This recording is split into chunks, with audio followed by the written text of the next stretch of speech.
and welcome. This is brand new Live from the Forbidden Library, and today, like all the Sundays ever before, every single one, even before I was streaming, we're gonna read a book. We're gonna read some book. We're gonna read more Letters in the Attic. But first, hello Void Dweller, hello Luke, hello Normal Size Phantom, hello Jabberheart. And yes, it's me! Indubitably, it is. I feel like I'm too high up because my ahoge is getting cut off every time I pop up. So I'm gonna, oh no, I don't want to do that. I wanted to sink a little bit. There we go. More comfortable then. I'm not getting cut off as much. I don't want to hit my head on the ceiling. Yes, you don't have to show up 30 minutes for the stream. I didn't even show up 30 minutes for the stream today. Normally I do, but I was having a bit of a nap that I wish I could have continued. But now, we've booked this stream. It's very, very important. Very, very, very important. Who can follow the score in a cricket match? Bridie Rose Smith. Who knows the correct serving temperature for a cheese crumpet? Bridie Rose Smith. I don't think I do. I think I might need to hand in my British card. I'm not sure I do know that. No. Ahoge. I don't know what you heard, Void, but it definitely wasn't that. Yeah, I had a nap. And it was nice. Because it's a busy day. We did some gardening. And gardening's really tiring. Gardening's always harder than you think it is. It's a lot. You put work into your gardening. And then I had to go to my boyfriend's mother's. So that meant conversing with people that I didn't want to. But anyway, that's in the past. My little flicky, my hair flicky, that's what it's called, ahoge. My ears are a bit sore due to wearing headphones. Then you should probably give yourself a little break and look after your ears. That would probably be wise.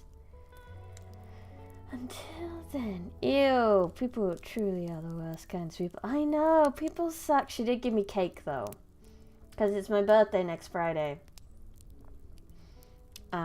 She gave me cake in advance, so I suppose I shouldn't complain too much. But you won't hear me? I know, Void, but your health is kind of important. If your ears are sore from headphones, then you should give yourself a break and let your ears recover. It's very important. Cake people are the best kind of people, though. Also, happy birthday. It's not my birthday yet. It's not my birthday. It's going to be on Friday. I'll be streaming on then. I'll be streaming on that Friday, so you can wish me happy birthday then. Yeah. Until then, let's have a recap, shall we? About this book. We are 61% of the way through this book. Yeah. Birthday on Friday.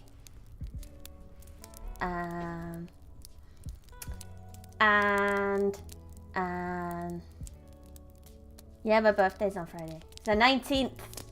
You all had better have presents ready for me.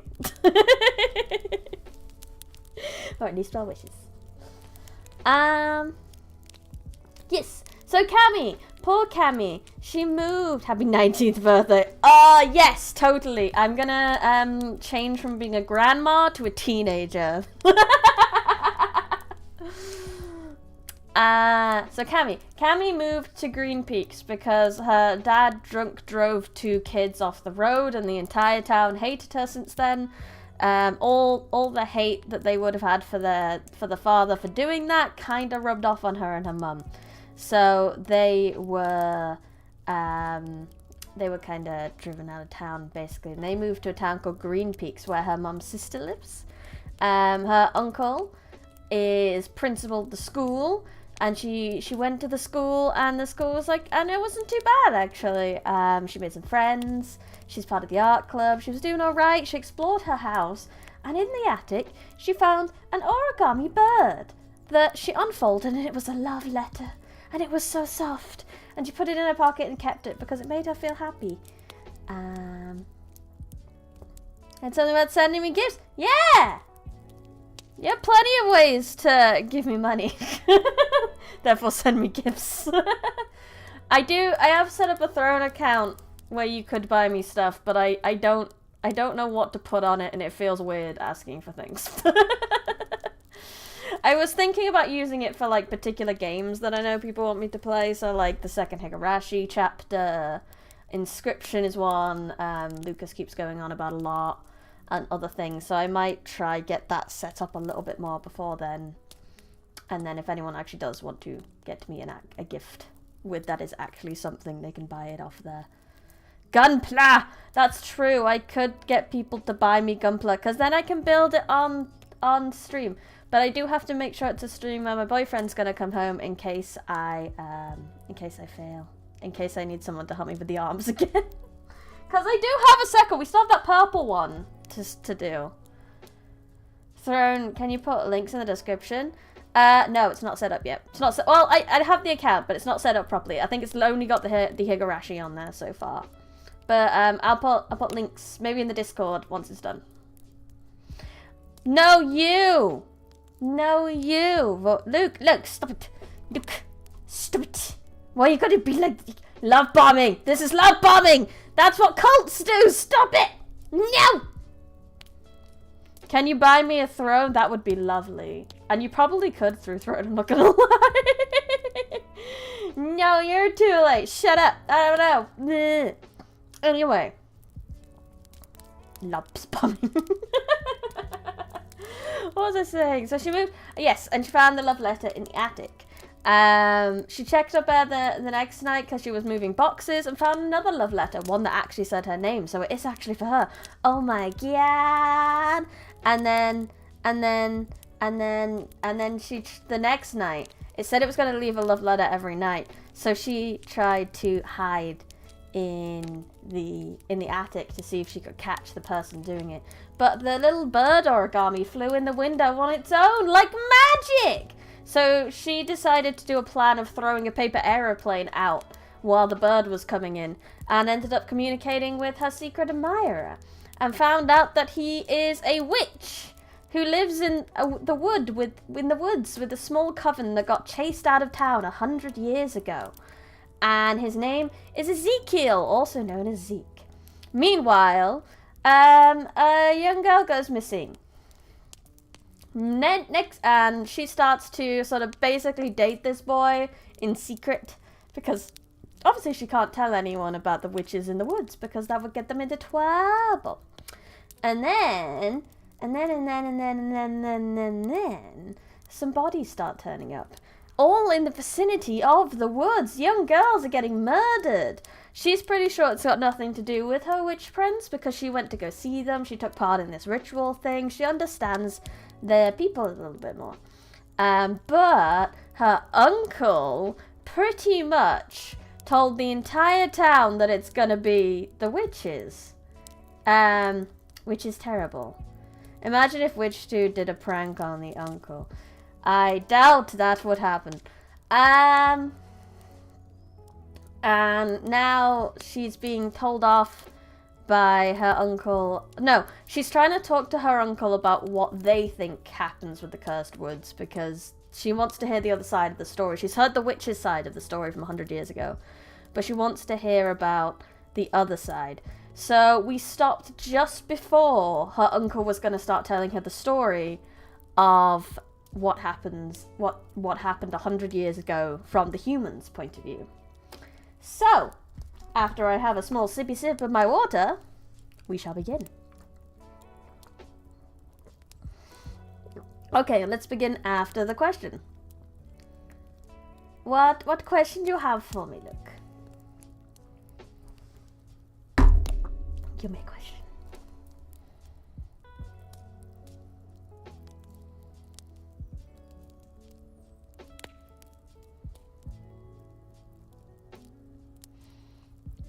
Once you read 10,000 books, are you gonna start over? Oh, there are so many things I could do once I've read 10,000 books. I'm gonna keep reading, obviously. But in terms of this channel and the challenge that it presents, I have there are many things I could possibly do. We could extend it. We could do a new arc of lore. I don't know. It's a long way away, so I don't have a specific answer for you, but I have thoughts. And there's creative opportunities when we get there, that's for sure. But for now, maybe our stuck in time warp and the 10,000 never ends. Like, will you be trapped in another library? I don't know. Maybe it could be a digitized library, the second one. I get trapped in a database instead. And then, we did talk about Cyber Bryony, so maybe that's when Cyber Bryony could make her appearance. What if we get a story video to where Bryony trips over a book stack and then makes the library guardian angry? No, you think the game's too small, Void. That's so small. We have an opportunity for a whole new story arc of the channel. So that's why we'd have to go with it. Gets trapped in a cursed Olive Garden. I must eat 10k pasta dishes. I want to go to an Olive Garden one day. I've never been. And I want to, like, it's all you can eat pasta, right? I want that. That sounds great. I've never been to anywhere like that. Like 20,000 books now. Honestly, I'm probably going to die before we get to the 10,000, so I don't think I have to worry about that too much. But that's the way I look at it. It's if I get to the end of the target, it will be the chance for a whole new story arc. Whether that has a book target or some other different kind of target, we don't know. It's great / bad. It's not great / bad. I need to experience it for myself. I feel like it's an experience to go there, and I must know. That's in the grim darkness of the far future. They'll still be producing Doc 2 though. They will! Okay, so. Many years ago, Green Peaks had a larger population than we keep nowadays. The town thrived, and much of that was due to the gifts of some of our residents. He spat the words as if it was something dirty. There were people that could perform miracles, they say. They could make crops grow in abundance, heal the sick, and grant life that was easy and comfortable for all who accepted them. My grandfather witnessed some of the acts himself, but he also learned how they acquired all that power. Wait, what? I never thought about Zeke's people needing to acquire their magic. I just thought that it was a part of them, something they were born with that came into fruition at a certain age, at the blossoming ceremony. Of course, they all thought this is so silly. Well, in the origin video, fictional Bryony was smart enough to make a machine, so I think after 10,000 or whatever, you can introduce Cyber Bryony by building a machine to hook your consciousness up with it or something. Yeah, something like that. And then I go into the internet, and then the guardian of the internet makes me do things. They were Satan. My uncle's voice dropped another octave. They were Satan worshippers, he whispered. I shouldn't stop the chill that ran down my spine. I couldn't stop the chill that ran down my spine, covering my bare arms in a sheet of goose flesh. Their performances may have seemed miraculous, but the people eventually caught on to what they were doing. Young women went missing, and their powers grew stronger. He paused, letting his doctrine sink in. They were performing sacrifices. I stopped my pacing and peered out of the window at the trees that were eerily calm, despite the whirlwind that blew through my mind. Sacrifices? It couldn't be. Zeke would never participate in something as dark as a sacrifice. And Satan worshippers? I tried to imagine frail old Lucinda butchering a goat and praying to the devil to grant her long life. The thought made me laugh out loud. Sorry, I said, quickly stifling my laugh, but this all seems kind of ridiculous, Uncle Pete. He sighed into the phone, as if he expected this kind of reaction from me. I know it seems crazy. If this is part of the reason we keep the stories a secret in this town, outsiders wouldn't understand. I felt a jab, but tried not to let it sink in too deeply. I had always been an outsider, a loner on the fringe of every social hierarchy since I'd been old enough to know there was one. I seemed to fit into this school now, but I had yet to see if the emergence of my past would turn me into an outcast once again. Our children are told stories of what happened all those years ago, but even some of them refuse to believe, he went on. My grandfather helped lead the eradication of those evildoers, and it was through that they were run off or killed. We assumed the Green Peaks forest had been cursed when they were wiped out, but it's becoming clear now that they never left us. Not completely. My uncle's grandfather is responsible for the death of Zeke's great-grandmother?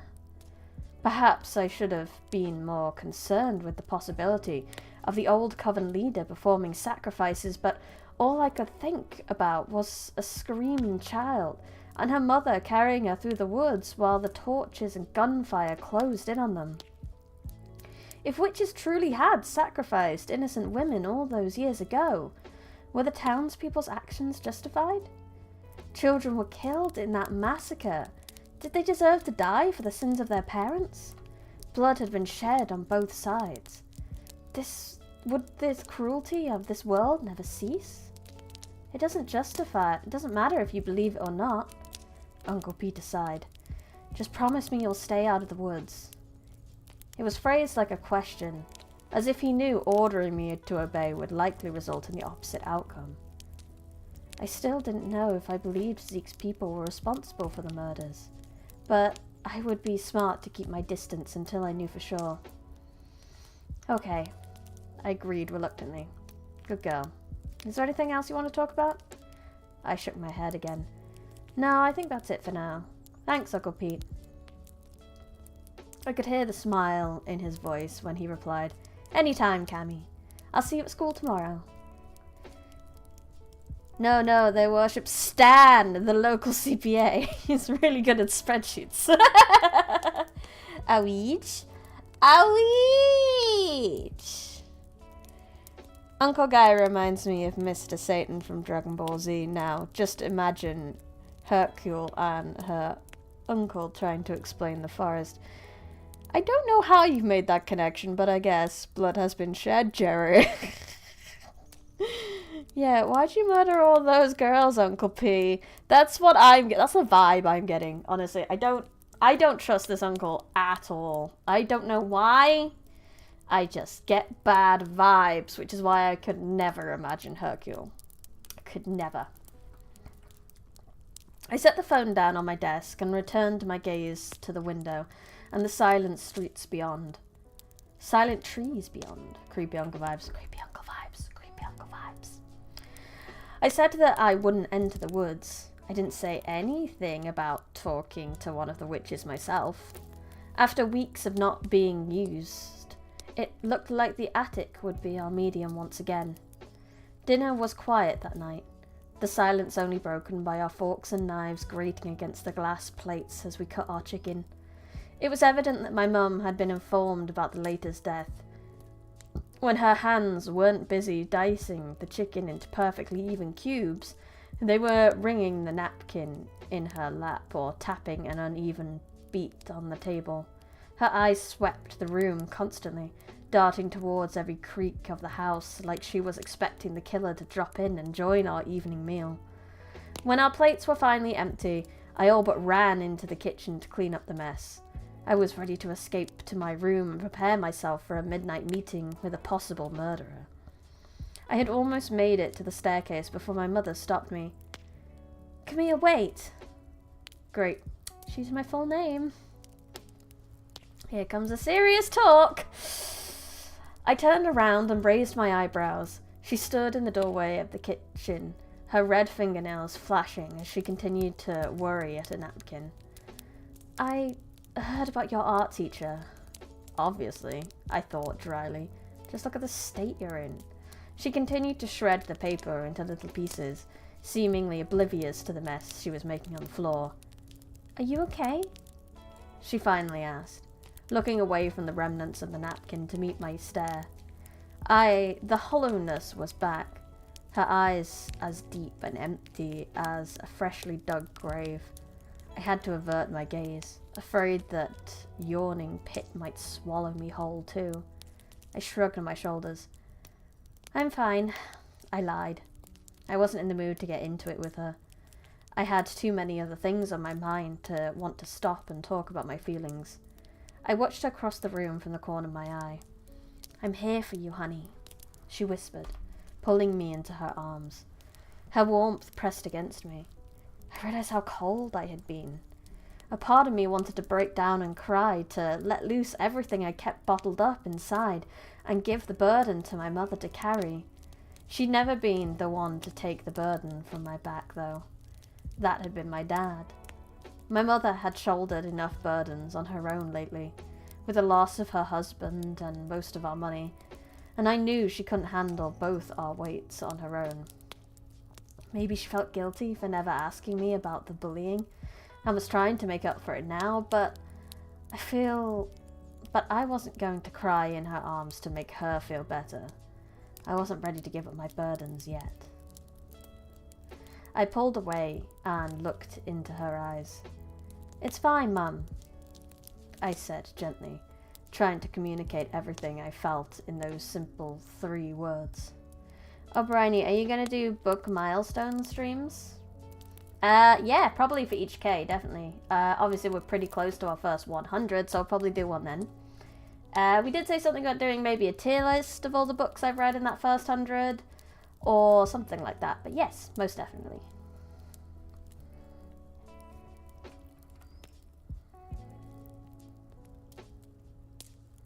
I'm not okay, but it's fine. I have some things I need to deal with, and I can't tell you about them. I need you to trust me to figure it out on my own this time. My mum nodded, her eyes softened fractionally. Okay, she agreed, as if she understood. I left her at the bottom of the stairs, but stopped when I reached my room, listening. After a few moments, I heard the floorboards creak as she made her way to her room, then the click of the door as it swung shut behind her. Yeah, she's not okay. But bless. That secret communication between your mum and she knows there's so much more behind that. I'm okay. I'm fine. Oh. The relationships in this book. This teenage girl's the writing of this girl is so good. This is peak. Chapter 21. I didn't know if this would work or not. The other times I waited for Zeke in the attic, I'd at least suspected he'd be visiting my house each night. But ever since we started meeting after school, there had been no reason for him to send me letters. I just hoped that his magic, or whatever bond seemed to stretch between us, would be strong enough for him to receive my call. I sat at the little wooden table, watching the moonlight stream through the already open window. My father's pistol was hidden beneath my jacket, loaded and ready to go once again. I sincerely hoped I wouldn't need it. I couldn't ignore the fact that the 3 women were dead, and someone had to be responsible. Oh, hello, office. Yeah, it is reading stream time. I do these every Sunday. There was no point in waiting around, so I grabbed the lighter and closed my eyes. I thought about Zeke, focusing on the pull that had tugged me towards the cursed woods time and again. I opened my eyes and gazed at the candle, imagining that my eyes were Zeke's, that he was the one watching as I carefully lit the wick and illuminated the attic. I stared at the flame, watching it dance as the air swirled in from the open window. Come here, I thought clearly, practically shouting the words in my head. Zeke, come to me! I sat and waited, and waited. Every minute that crawled by left me more convinced that I was an idiot for even trying this. I wasn't a witch. I had absolutely no power in my blood that could make telepathy possible. Zeke was probably asleep, miles away from my useless attempt to contact him. After 30 minutes of sitting in the same spot, my bottom was sore against the unforgiving wood. I shivered against the early fall breeze and pulled my jacket tighter around my torso. I'd been stupid to think this would work. How it goes with me. I'm fine, Mum. No, you're not. Okay, leave me alone, Mum. Better than nothing. Leaving the pen, paper, and lighter in place, I blew the candle out and closed the window as gently as possible. Making my way across the cluttered space, I stepped carefully over the boxes and discarded items, their dusty surfaces lit only by the light of my phone. I paused when I reached the door. I almost didn't hear it. The window opened behind me, emitting a sound that was more of a sigh than a creak, and letting loose a gust of cool air that tickled the hair around my face. I was turning to face the night when the candle erupted to life, blazing remarkably bright for its tiny wick, and sending shadows to dance around the room.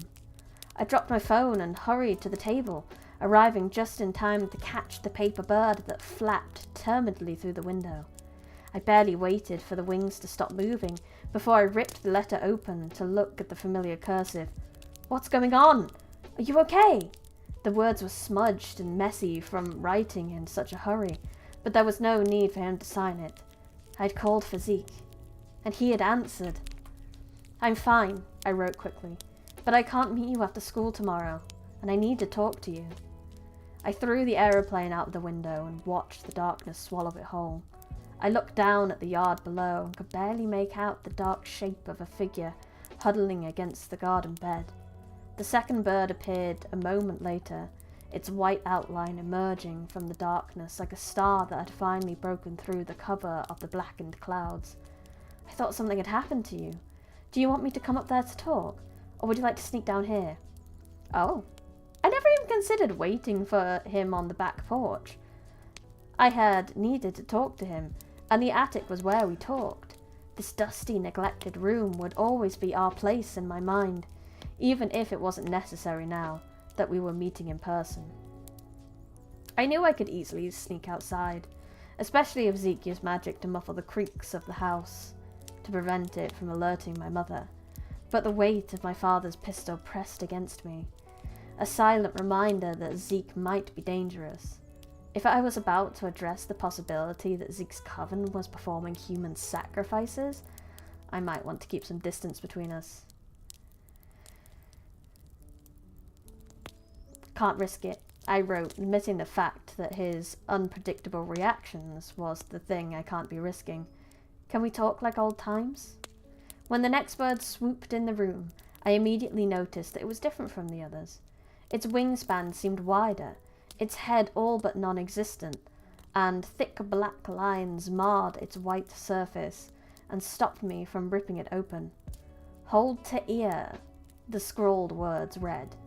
Curious, I lifted the bird to my ear and listened, like I was searching for the ocean in a shell. "Hello, beautiful," Zeke whispered. I jumped and almost dropped the paper, cursing quietly. I examined its elongated wings, looking for a microphone or a speaker, but of course there were none. I slowly brought it back to my ear like a telephone, trying not to feel like an idiot. He chuckled, and I swore I could feel his breath caressing my skin. "Letters are overrated, don't you think?" he asked quietly. "I want to hear your voice." Unlike a phone that distorts the caller's voice and carries an all but unnoticeable stream of static, Zeke's words rang through the messenger bird clear and true, with none of technology's interference. He could have been standing right next to me. "Hello, Zeke," I responded softly. I hoped he couldn't hear the hitch in my voice or my uneven breaths. Now that he was here, and I was finally about to accuse him of murder, a new wave of fear washed over me, trickling down my spine in a chilling torrent. I didn't think the height of 3 stories would save me from his wrath, if it turned out my accusations were true. I imagined him sending a whole flock of paper birds after me, slicing through my skin with their razor-sharp wings until one of them found their mark. I took a deep breath and forced myself to begin. It was only a matter of time before my courage failed. Change the page, there we go. Failed me. Something's happening, Zeke. People are dying and I have to ask you about it.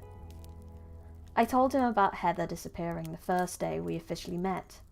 How her car and body were found in the cursed woods weeks later. I told him about Jessie, the quiet, sweet girl who had been murdered after finishing her shift at Gigi's. She died the day after Juniper's blossoming ceremony.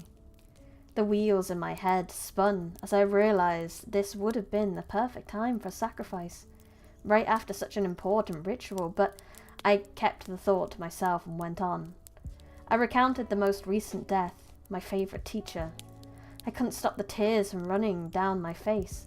I'd done a good job of reining in my feelings up to this point. Too good, I decided. My bottled up emotions had finally reached their peak, spewing out like a river of pain and tears that refused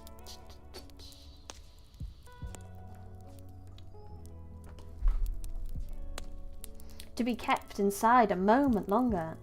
I hoped the dampness of the paper wouldn't interfere with Zeke's magic. Shh, it's okay, Cammy, he whispered soothingly. The bird warmed against my ear, and my face dried in a gentle brush of heat. Of course he could find a way to wipe my tears without actually touching me. Overcompetent witch, I thought wryly. Ah dang, missed a whole 5 minutes because T-Mobile wasn't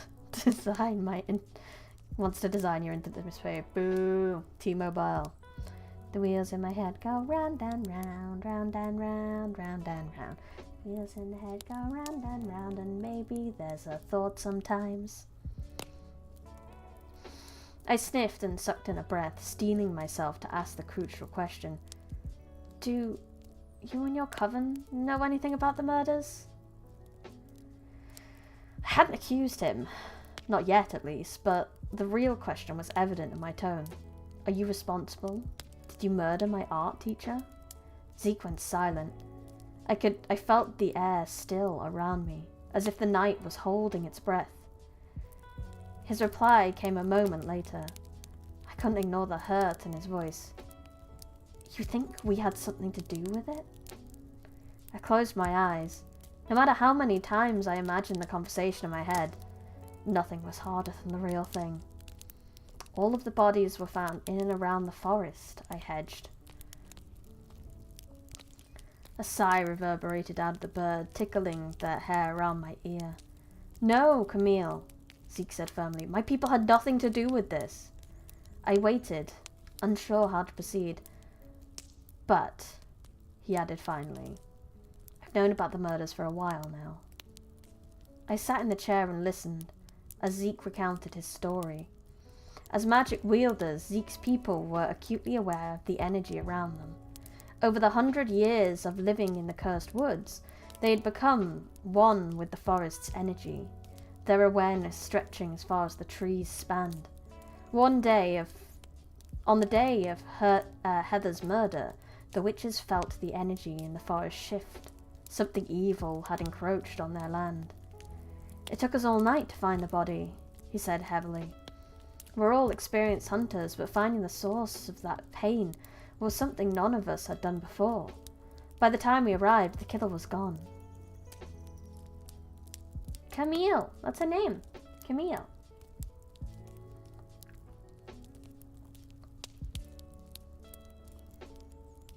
His voice was rich with regret. We couldn't move her body to a place she'd likely be found. Although many of us wanted to try, it would have been too risky, and moving her from the place it happened might prevent the killer from being identified. We had to leave her there. We've been trying to track the evil presence ever since, but it's difficult. They could be in the woods right now, but unless they're committing an act against nature, we won't even know they're there.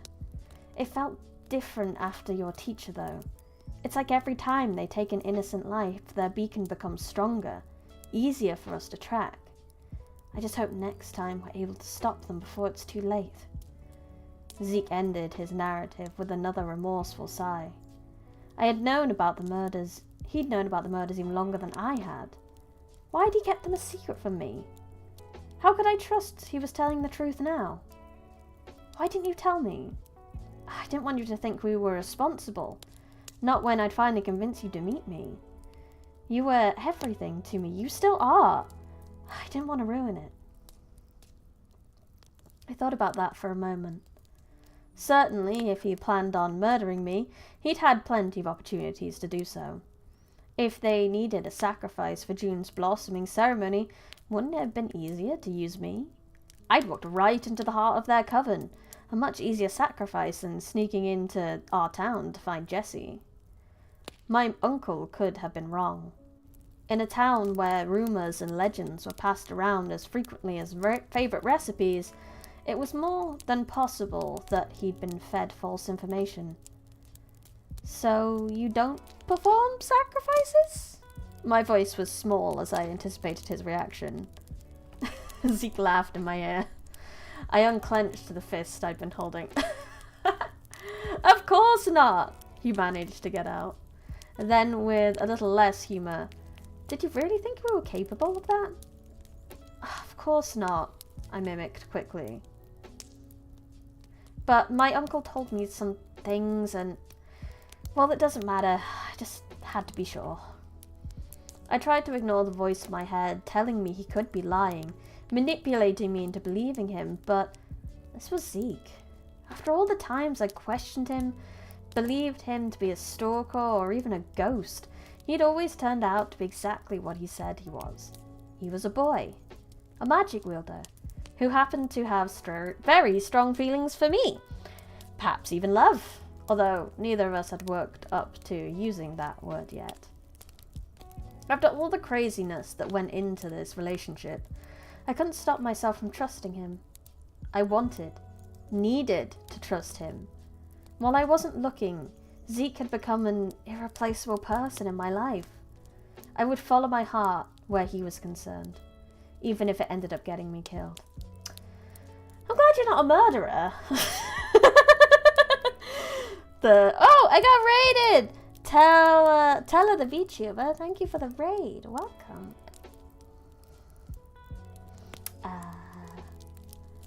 I'm glad you're not a murderer. That is the one thing you would need to hear from your significant other, really. I'm glad you're not a murderer. I'm glad you no longer think I am, he whispered back. 10 out of 10. Yeah. A thought occurred to me, and I paled slightly. What will happen if you catch the real killer? Zeke was silent for a moment. It's the least you can ask, really. Yeah, just make sure your other half's not a murderer. It's good. An ad for mozzarella cheese. Oh, Brian, you know me so well. I'm glad the ads are showing you wonderful things. 10 out of 10 writing.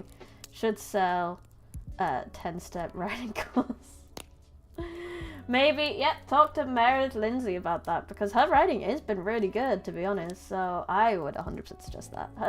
Her writing of a teenage girl is so bloody relatable. A stalker, bro flew notes into another girl's house, and she grew feelings for him. It ain't stalking if it works. No, it's still stalking, Void. It's still stalking. It's still a red flag. We wave that red flag real high. Thank you for the follow, Tell the Vtuber. Yeah.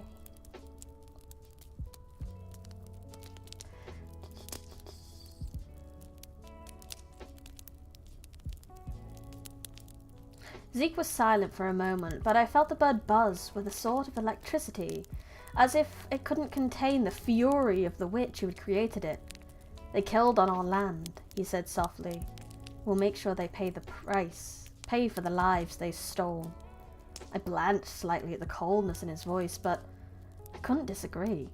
Whoever killed those women deserved every ounce of torture the witches of Green Peaks Forest could deliver them. I think your uncle's right about one thing, though, Zeke added, his voice back to his normal smooth timbre. I don't want you going into the forest again until this is all sorted out. I felt my lip jut out. If you're with me, I shouldn't have to worry about any serial killer trying to do me in. Batch! Your gun will do a lot better than his magic against a person. This story worries you, Maiden Hasegawa? It's fine. Everything's fine. There's just a murderer on the loose. It's fine.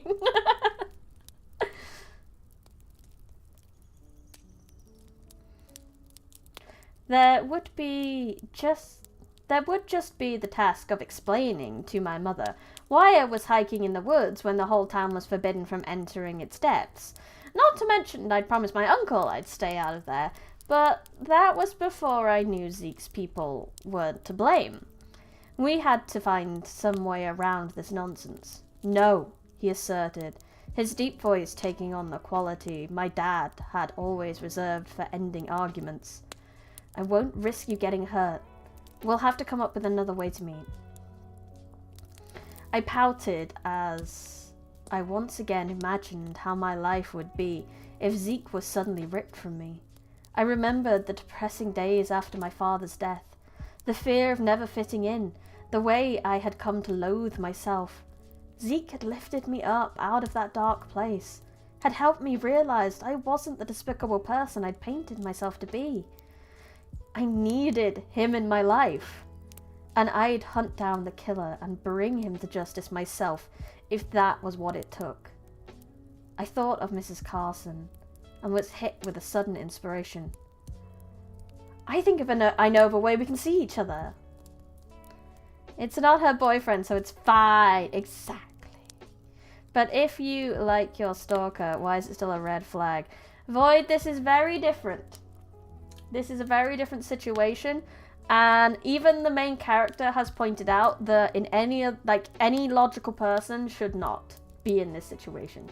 With these two, there seems to be some magical connection, there's some magical bullshit, but normally there wouldn't be any magical bullshit between you and your stalker, therefore you should definitely go to police, or you should find ways to get away from stalkers. Stalkers are bad. Red flag stalkers are bad. Unless you have magical connections. Or you live in a fantasy world. But in real life, no. It's very important. Stalking bad, period. Exactly. This is a fantasy book. This is not real life. Therefore, stalking is still a red flag. Codependent teenagers. They're just head over heels for each other. I remember those days with the boy, and I was like, why would I ever leave and go home? Why do I ever want to be without him? You're lurking, Luke. You have a nice lurk. You chill the heck out and have a nice lurk. May this stream help you chill in your life. You'll have a nice evening. Chapter 22. 1 second. It's gotten very dark and I didn't put the light on in this room. 1 minute.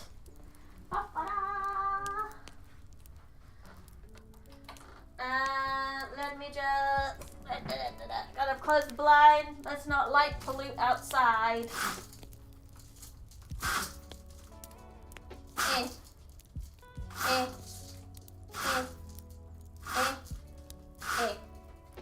Done. The book's gotten dark. No, my room has gotten dark. I needed to turn the light on. Listen to this while making a new music project account, and I have no idea if this has an influence on the name or something. Maybe. Is it gonna be witch themed?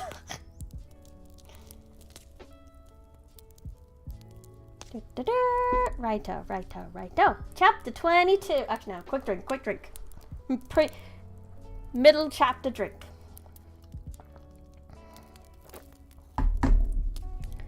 Reading time. Not at all. Fair. Chapter 22. A whole week passed without anyone dying. Well, that's a plus. I love that as a sentence. A whole week passed without anyone dying. That's how every week should pass. It was one of the most boring, uneventful weeks since I first moved to Green Peaks. Students still whispered behind cupped hands, but by the end of the 7 days, the fear had been spreading like wildfire throughout the school, quickly turned into brushed-off rumor. Rumours were passed from class to class, each one more ridiculous than the last. The killer was spotted on school grounds. He'd leaked his plans of who his next target was, the name changing from the cheerleading captain to the first chair trombonist to the lunch lady in a matter of seconds. There wasn't a killer at all, and the girls were victims of a secret government cover story. Each time a new rumour started, the reality of the situation moved even further away from home. Perhaps that was why rumours were started in the first place. No one wanted to believe any of this was real. While I may not have agreed with the rumours themselves, I had to admit I was grateful for the effect they invoked on my friends. Just as I hoped, Natalie bounced back from the edge. She'd come so close to sailing over. She smiled and joked with the rest of us, and I could have sworn I caught her making eyes at Jason behind his back. Her voice hadn't reached its crescendo volume yet, but I knew it was on its way.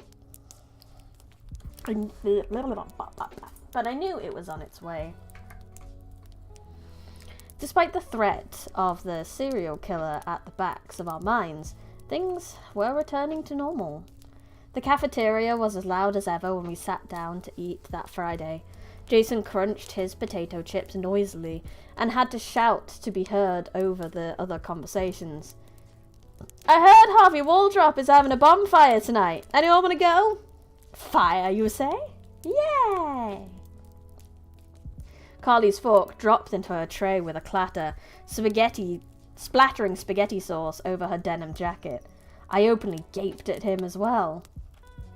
Jason brushed the long locks of hair out of his face, revealing a smirk that said, I always knew you both were goody two-shoes. But the curfew!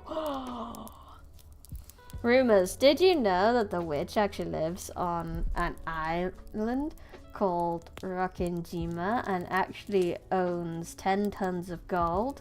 Naruhodo. Some reference I do not get. It was Taylor who gave words to our obvious discomfort. We have a curfew, dummy. Does killer on the loose read any bells to you? Ah, teenagers. Carly and Natalie laughed, and I snickered in sync with them. I couldn't agree more. The fact that things were returning to normal wasn't necessarily a good thing. Not yet, anyway. We still needed to make safe decisions, and I'd promised not to enter the cursed woods until this was resolved. Jason rolled his eyes. No one's actually taking that curfew seriously. I have a reputation to keep. If I start following the rules now, what will all of you think of me? That you're not a complete idiot? Exactly! Jason winked. Natalie shook her head, exacerbated. The fall art show is tomorrow evening, or did you forget about that too? Jason's face fell slightly. You actually understood that it was a reference? Wow, I know! I at least understood it was a reference. I don't know what it was a reference to, but it was a reference.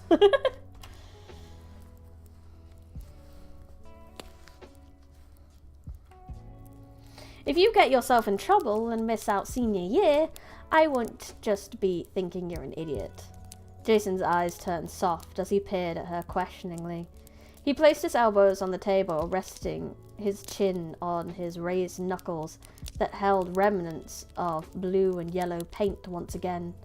I'd never seen him look so torn, as if choosing between his bad boy reputation and the opinion of the girl he might secretly like was the most difficult thing he'd ever done. Umineko Naruhodo.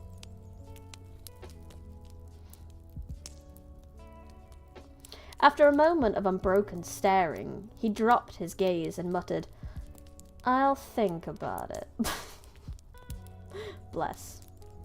Natalie took a long drink of her apple juice, unsuccessfully hiding her smirk. She was openly smiling as the two of us walked through the bustling halls to our next class. The halls were filled with slamming locker doors and the squeak of shoes on the floor as we strode away from the cafeteria. I decided it was as good a time as any to enact the first phase of my plan. My super secret plan. Hey Nat, you doing anything after school? Natalie started slightly, as if I'd broken her out of a particularly engaging daydream. No doubt her mind was still in the cafeteria, telling Jason off and reveling in her win again and again. She shook her head, bringing herself back to the present. Not yet, I don't. Do you have something in mind? I took a deep breath, steeling myself for her reaction. I could feel a blush reddening my cheeks already. I was wondering if he wanted to go shopping. I sort of met this guy. Natalie stopped in the middle of the sea of students, forcing them to change directions to avoid running straight into our backs. A shriek split through the bustling noise, silencing all conversation around us. I slapped a hand against her mouth and pulled her quickly towards the classroom, my face reddening further as everyone in the hallway stopped to stare at us. Oh, the joys of befriending the loudest girl in school!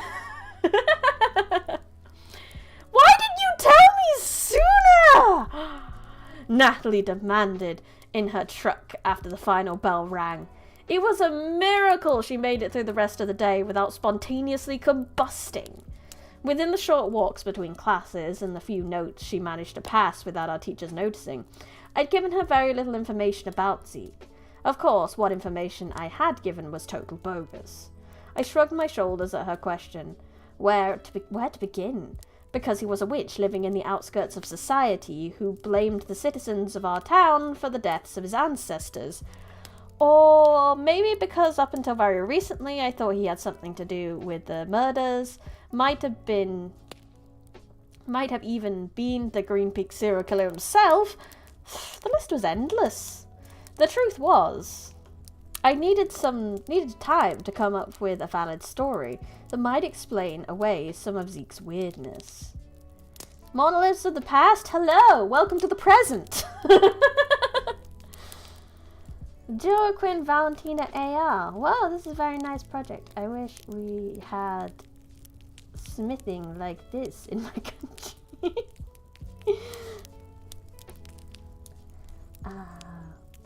Not to mention all the time needed to hone my lying skills.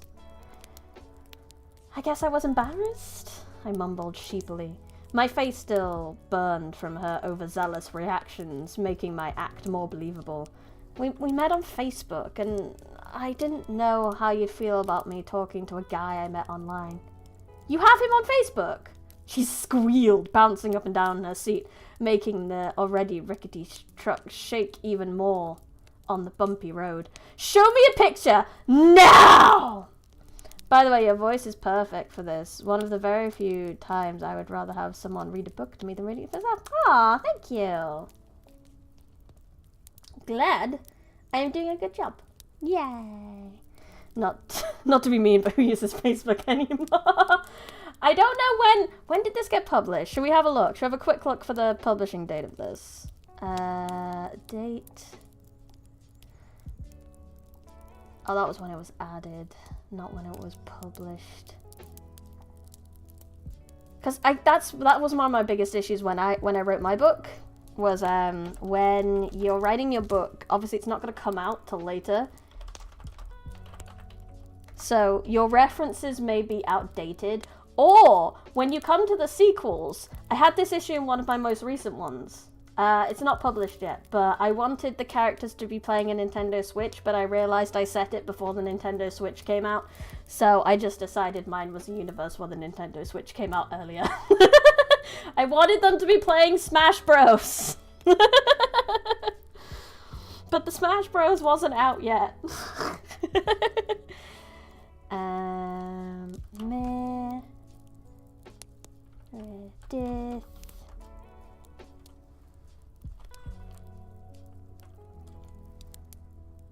Yeah, and you can't have them playing Wii U, because that would just be really embarrassing. Exactly!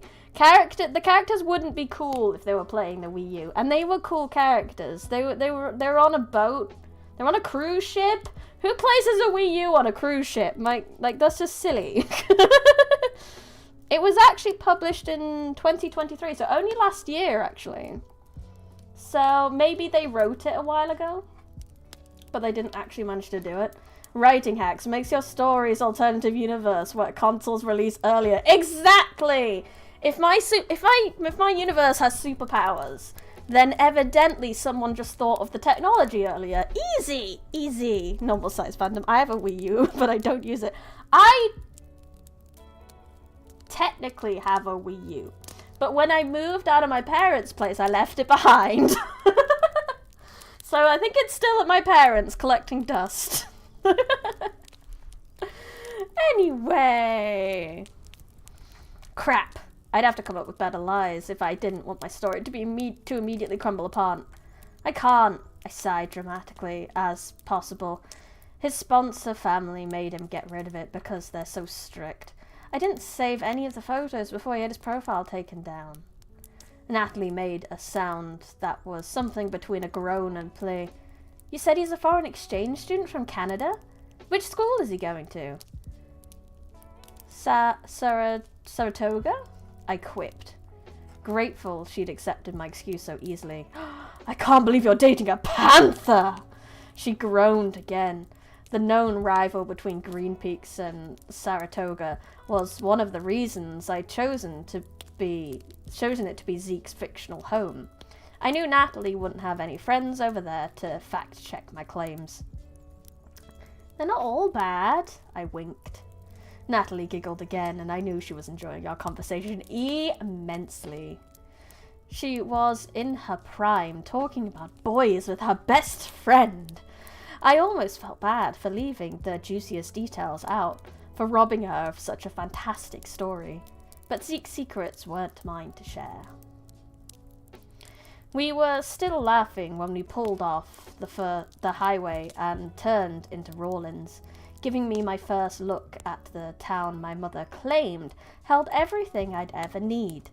To put it mildly, I was unimpressed. I had to admit it was larger than Green Peaks. There were stoplights, after all. Damn, even the little town I grew up in had stoplights. But aside from a few hole-in-the-wall restaurants and moderately priced hotels, the town had little to offer in terms of recreation. We passed a Walmart on our way into town, so at least my mum wasn't lying about that. If the clothing store Natalie mentioned turned out to be a flop, I could always fall back on saving money and living better. There we are! Natalie exclaimed as she directed her truck into the curb outside a building called Windswept Goods. The shop was small and homey looking, with cute bookshelves, vases, and flowers adorning the display. It gave me the feel of a pottery barn or IKEA store. The right window held a few mannequins sporting flowery dresses, ripped jeans, and an off-the-shoulder shirt. Natalie was right. The clothes were exactly the style I loved. There was only one problem. Hold on. I held my arm out to prevent Natalie from jumping out of the truck. Does this store sell men's clothing? Natalie eyebrows pulled together. Why? She looked me up and down, pausing to scrutinize my face. Don't tell me you're thinking of cross-dressing. Sorry, girl, but I don't think you could pull off that look. The brutal honesty of the bestie. I laughed and shook my head. Of course not. I'm not shopping for me. I'm shopping for Zeke. Oh. Natalie's face fell, and I knew she was disappointed in what our girls' trip was turning out to be. She undoubtedly thought I wanted to buy some cute outfits for myself to impress this new boy in my life. If Zeke was a normal high school boy, I might have spent all my savings on clothes and accessories I thought would impress him. But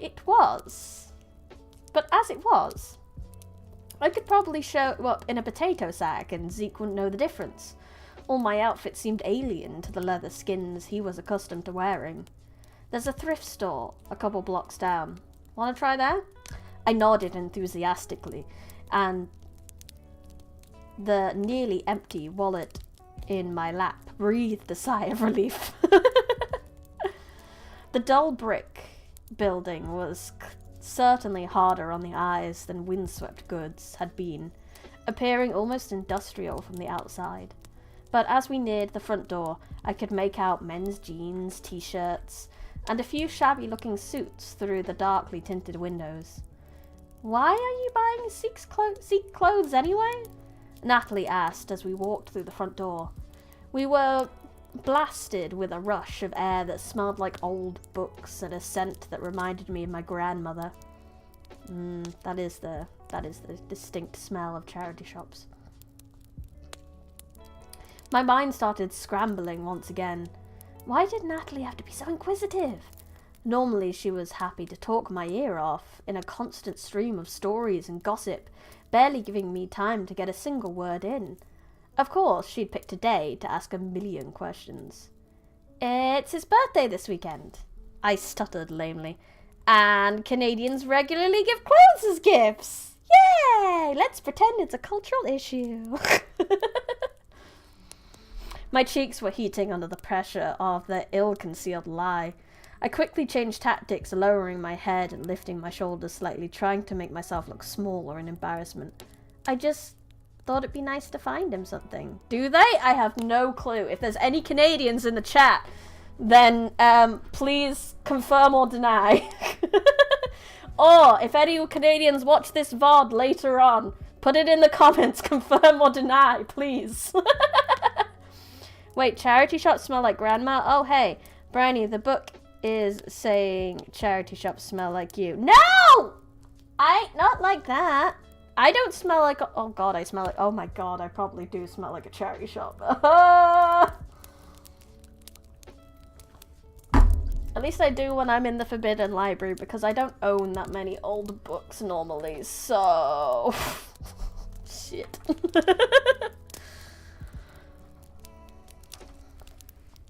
I peeked up at my friend and relaxed when I saw her ear-splitting grin. You've got it bad, don't you?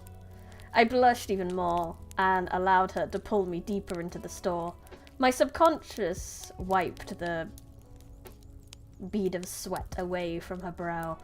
Crisis averted. Despite smelling like an old lady's parlour, Roland's Thrift was very forthcoming in its men's department. I managed to find 3 plain t-shirts in red, green and black, and a couple of pairs of jeans that looked to be about his size. Erring on the larger side, I stopped at a spinning rack of belts, grabbed one at random. The black leather was soft in my hands. I smiled when I noticed the buckle. Silver, and probably too big for anyone north of Texas. Its saving grace was a line of trees engraved with the fine detail into the metal. For my forest-dwelling witch, it was perfect. Ah, that moment of consummate disaster, when puppets turn and face the puppet master. Determined to make something out of our shopping trip, Natalie's mood improved when she found a flowery dress and a pair of long white gloves. She claimed they made her feel completely Gatsby, and couldn't wait to wear them to the art show tomorrow. I was on cloud 9 too, each item of clothing bringing me much closer to executing my plan. We swung our baskets of goodies dramatically as we headed to the back of the store to get the last item on my list. The shoe department had to be larger than the men and women's clothing sections combined. It seemed that everyone had shoes to give away. Running shoes, church shoes, sandals. There were shoes for every occasion, and even colour and size. As I ran my hand over a pair of loafers that appeared larger than my forearm, a thought suddenly occurred to me. Oh no. I don't know how big his feet are! I don't have a foot fetish, I haven't been looking at them! When Bridie tries to do a puppet show, and the puppet comes to life and starts roasting back. No! God, that would be awful. I do not want to be in that horror show. I have a particular aversion to puppets that talk. And you can very specifically blame Goosebumps for that. I hate Slappy in particular. He can go die. A lot. Every time. Please burn.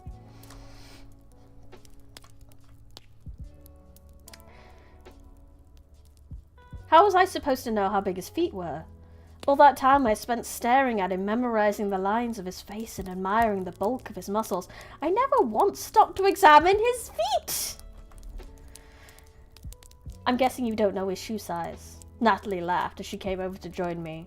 I looked at her questioningly, and she pointed at my hands. I gripped the giant loafer in one hand and a tiny sneaker in the other, squeezing them like a lifeline. I swallowed. Why didn't I ask him his shoe size? I don't think he'd know his shoe size. He lives in a forest. Just buy him a hat instead. No, she needs to buy him the whole thing. You hate puppets? Usually when people hate puppets, it's that one Chucky commercial. Yeah, I haven't seen the Chucky commercial. Mine's purely because of Goosebumps. King Jelly Jam is my Goosebumps-related phobia. A jar of preserves will paralyze me with fear. Not the sponge that eats everything. Oh, I fucking love Goosebumps. I love it and I hate it. That tends to be my issue. That's my relationship with most horror, to be fair. Mostly hate it, but there's a part of me that likes it. Oh, if I could get permission to read a Goosebumps book. That would be so much fun. I should email them. I should email that publisher for funsies. They can only say no. Or ignore me. Or ignore me forever. They could do that. But you know what? We try. Anyway, where was I? The question was more for her benefit than mine. Even if I thought of asking Zeke, it would have been a waste of time. He wore the size of shoes his grandmother made for him. Shoes that were measured, not in numbers, but specifically to fit his feet alone. Even if I could somehow ask him right then, he wouldn't be able to tell me a number. What do I do? I asked Natalie, panicking. I never look at his feet. I'm not into it. I read Chicken Goosebumps book. Apparently someone begged their mother not to play the channel that the Chucky commercial was on. Unrelated, but I have Goosebumps books signed by R.L. Stine from way back. Oh, that's cool. That's really cool. Damn. That's probably quite the collector's item, I imagined. Especially depending on which book it is.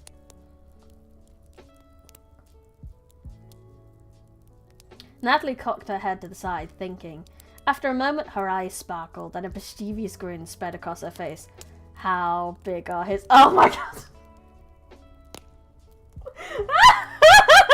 Well, how big are his other body parts? Wait, that's not the right button for this. Where's his other body parts? Confused, I shrugged my shoulders, you sweet summer child. Normal, I guess. His arms are pretty big. I faded off as her smile grew wider. She raised an eyebrow and glanced pointedly at the loafer in my hands, smirking. I dropped the shoe with a gasp. I haven't seen those body parts! I pretended to chuck the sneaker at her as we both dissolved into a fit of laughter. Bless her. Bless this teenager's cotton socks. Oh my god, that's adorable.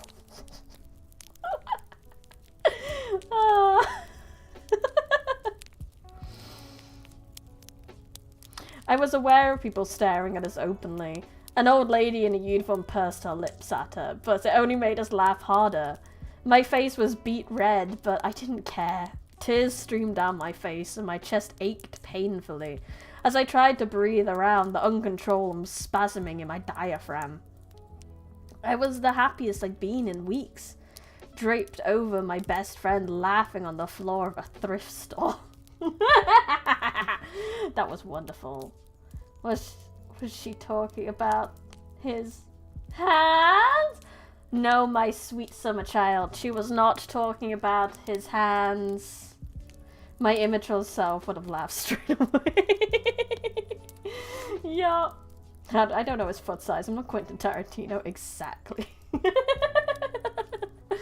That was great. That was a 10 out of 10 chapter. Oh my god. Okay, mid-chapter drink. Hey, while staying hydrated, do you all have water or some kind of liquid? If you don't, you should probably get some. Chapter 23. You have water. Good hydration. I stood at the edge of the cursed woods, listening to the trees as they swayed behind me in a gust of October wind. Their leaves rustled like a chorus of whispers, effectively preventing me from hearing anything else. I wondered if the sudden blast of air was occurring naturally, or if a certain witch didn't want me listening into his ongoing struggle. "Do you want some help?" I asked for the third time. Patience had never come easily to me, but I was genuinely trying. I resisted the urge to tap my foot and tried to be sympathetic. Remember, this is new to him. You have gamer subs, does that count? It's some kind of hydration. I'm not going to be picky about what hydration you have. As long as you're not... We hydrate, don't dehydrate. No, I think I've got it. Zeke's voice was uncertain, but it came from directly behind me. The leaves tittered in the breeze once more, as if in nervousness or excitement. I steeled myself for a moment, then turned to appraise my work. I gasped. The boy standing before me belonged on the cover of People magazine. The stonewashed jeans brought out the brightness of his electric blue eyes, and the plain black shirt was a perfect mirror to his slightly disheveled black hair. As my eyes raked over the bulges of his bare arms and the faint stubble lining his jaw, I realized boy couldn't be a more improper term. This was a man through and through. A man who wanted me. Oh my. Oh my. The bulges. Oh my. I swallowed. I couldn't continue to gawk at him like an idiot, as if I'd never seen a member of the opposite sex before. Who knew a set of everyday clothes could have such a monumental effect? My goal was to make him fit in, but I'd missed the mark entirely. It didn't matter what clothes he wore. Zeke would never fit in. I had taken a wild primordial being and transformed him into an Adonis. "You clean up nice," I managed to whisper. His eyes softened, then glittered with something that might have been humor. "Thanks," he whispered back. We stared at each other for another minute, drinking in every detail in this stolen moment we had to ourselves. I knew we were wasting time, but I couldn't force myself to end it. After what could have been seconds or minutes, Zeke shifted and looked down, alerting me to the fact that he still held the belt in his hands. "I don't know what to do with this," he said apologetically. "Oh, Brian, I think I got sunburn on my face." "Oh no, that's bad." I tried and failed to hide my smile. My uncultured witch. I took the belt and began threading it through the loops in his pants. My hands lingered on his waist longer than necessary, and I breathed in his scent in deeply. It was intoxicating at this proximity, and I forced myself to take a step back after securing the buckle before my hands decided to travel somewhere else. We had a plan to follow, and I couldn't risk blowing everything because my raging hormones got the better of me. "It's called a belt," I said with a smirk. "Keeps your pants from falling down." He arched an eyebrow and looked down at his jeans. "I would never let my pants fall down. That would be embarrassing." It was his turn to smirk as I realized that so many of our everyday objects could be done away with in the presence of magic. If his pants started to slip, he could magically pull them up and keep them there. Suddenly the belt seemed like a really stupid purchase. "I like it though," he said, quickly reading over the dejected expression on my face. He ran a finger over the metal trees and smiled to himself. I relaxed slightly. Preventing pants from falling wasn't the only way magic could aid in his apparel. I knew as soon as I handed him the pair of Nikes that they weren't going to fit. His feet were big, much bigger than I anticipated. Well, help, I just played a breakcore tutorial video while watching the stream and jump scared yourself. Oopsie doopsie. If I could, I'd put 3 belts on and make sure I owned 10 pairs of pants at once. Makes sense? If you put on more belts, you'd be like a Final Fantasy protagonist. That's what you need to be a Final Fantasy protagonist. There's lots and lots of belts. The belt here, belt there, belt on your thigh for no reason.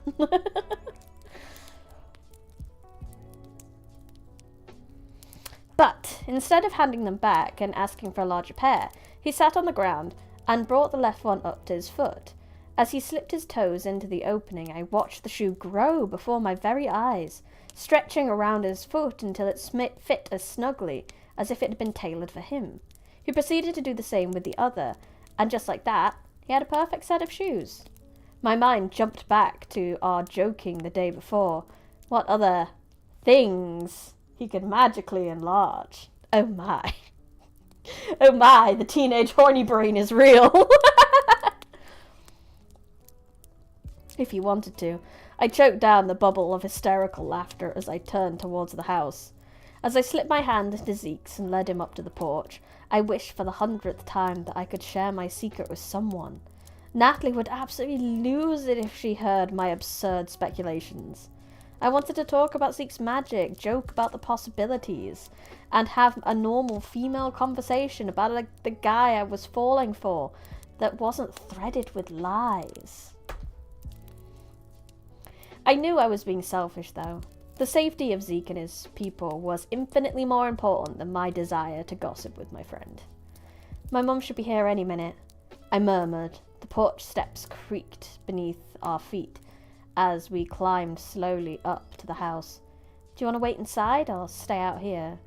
Zeke's throat bobbed as he glanced back and forth between the house of his ancestors and the forest he called home. The smirking man from a moment ago was replaced with a trembling child. All evidence of the prior confidence leached from his bones. His eyes settled on the trees as he took a steadying breath. Out here, please. I hoped his desire to remain outside was because the woods made him feel secure, and not because they offered a quick escape route. Probably both. I sense both. So, I'm not the only one who thought magic users could do that kind of stuff. I mean, really, it's magic. You can do anything and everything. It just depends on what limits you want to put on your universe.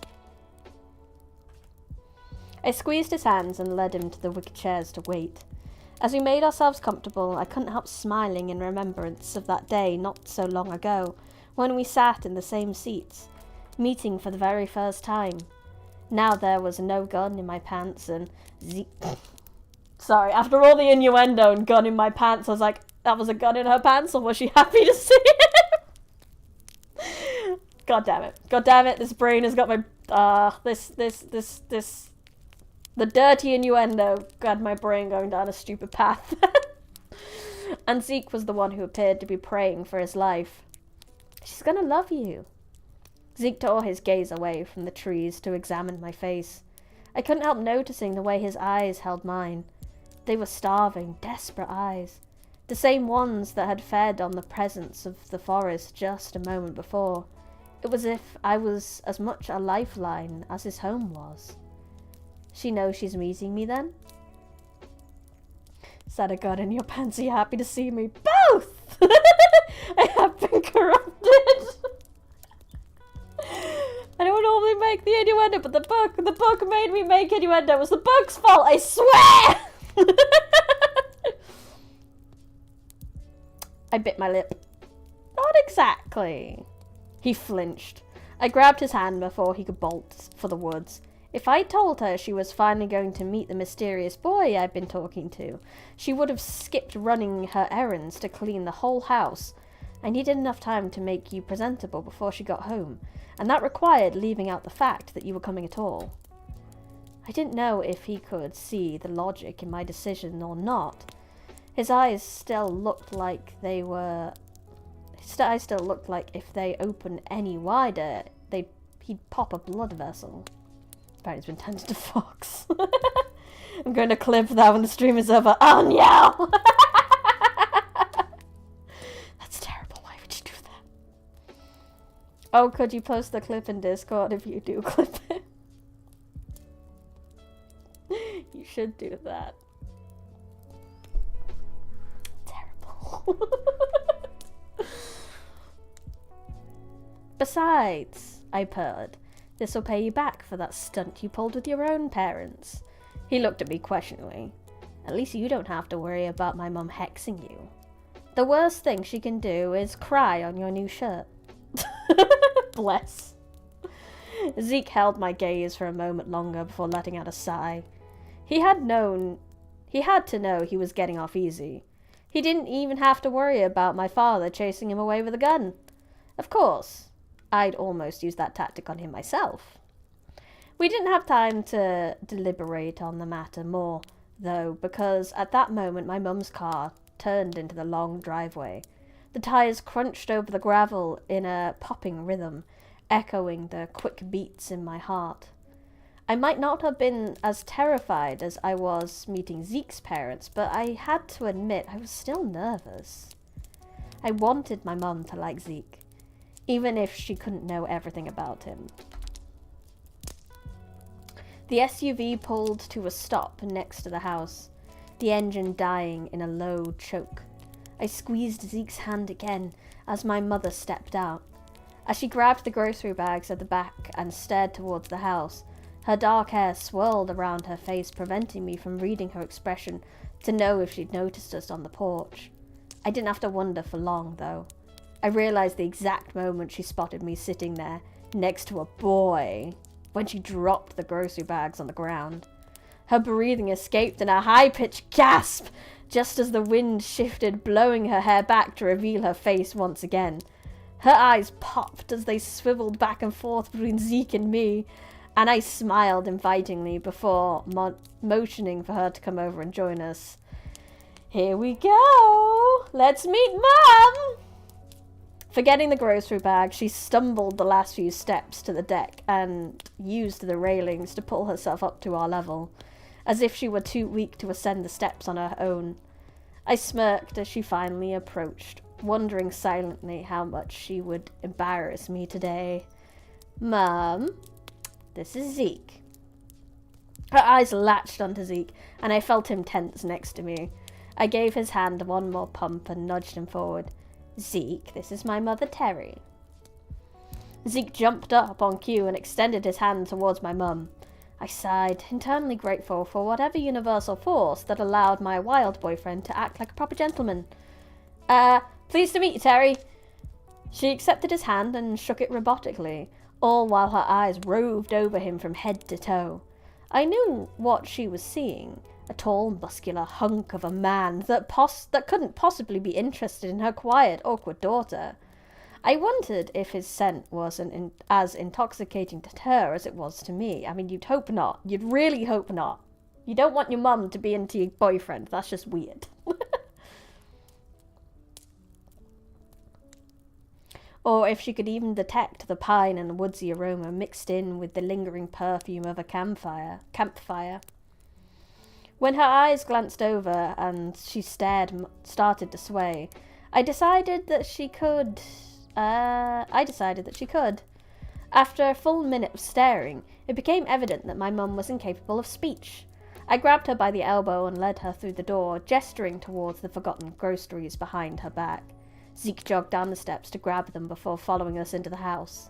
I deposited my mother onto a bar stool in the kitchen, then flitted around the room, acting as host in her stead. I grabbed a pitcher of lemonade from the fridge and poured 3 glasses, the silence growing more and more awkward by the second. Stacey's mum has got it going on. Warned us. It was a warning, and we all ignored it. Now Stacey's mum will take over the world. Zeke unpacked the groceries onto the counter, curiously examining each can of vegetables and box of processed food with undue caution. I steered him into a seat on the other end of the bar before he could give away his cluelessness. Although perhaps allowing him to shove the gallon of milk into a random cabinet would be enough to jar my mum out of her catatonic state. Bless. Bless his little forest heart. As I put away the groceries, I filled the uncomfortable void by blathering about Zeke's made-up history. I fed my mum lies I'd rehearsed about Zeke's life in Canada, how he'd always wanted to come to America as a foreign exchange student, and had finally gotten his wish in his senior year. The more I talked, the more she'd loosened up, occasionally nodding her head until she finally joined in the conversation. "It sounds like you're a very interesting young man," my mum smiled. I released a sigh of relief, which was echoed quietly by the boy beside me. "You have no idea." There is someone putting a random thing. 1 second, I need to deal with something in the Twitch chat.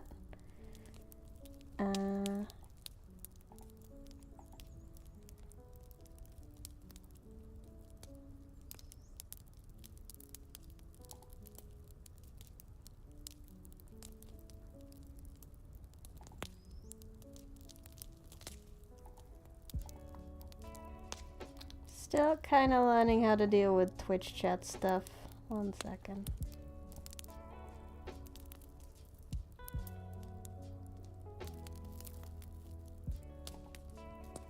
Oh,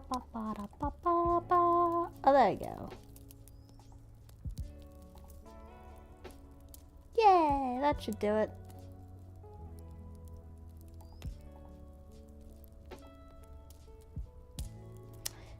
Someone just put a random link in the Twitch chat, so I just needed to get rid of that. No one, we don't put random links in people's Twitch chats to random YouTube videos. We don't do that.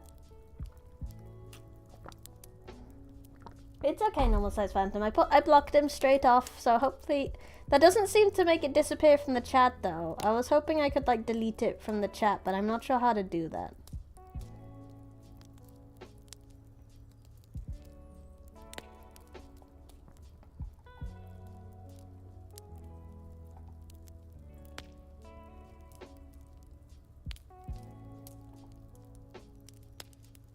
Remember that Chill Arts game where that happened? Yeah.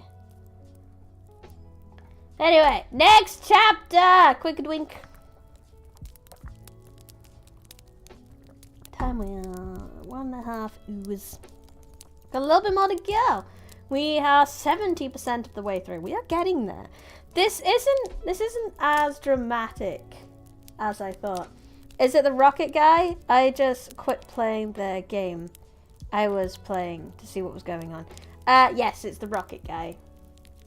I can't quite figure out how to delete comments on Twitch. I'm gonna have a quick look. Delete comment in chat on Twitch. I blocked, but I don't know how to do it. As a mod.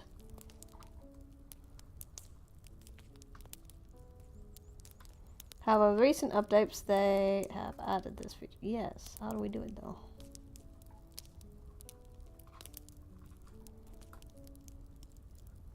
Oh, I have to go into like mod tools or something. Oh, I think I need to be in a different chat view. I think I need to be in the main chat view here, and then this is not. I did not realize this is how it's supposed to be. I need to see the chat, and then I can. Can I not? Where's the button to delete it? I need mod tools, show mod icons. There it is. There's the delete button. I found it.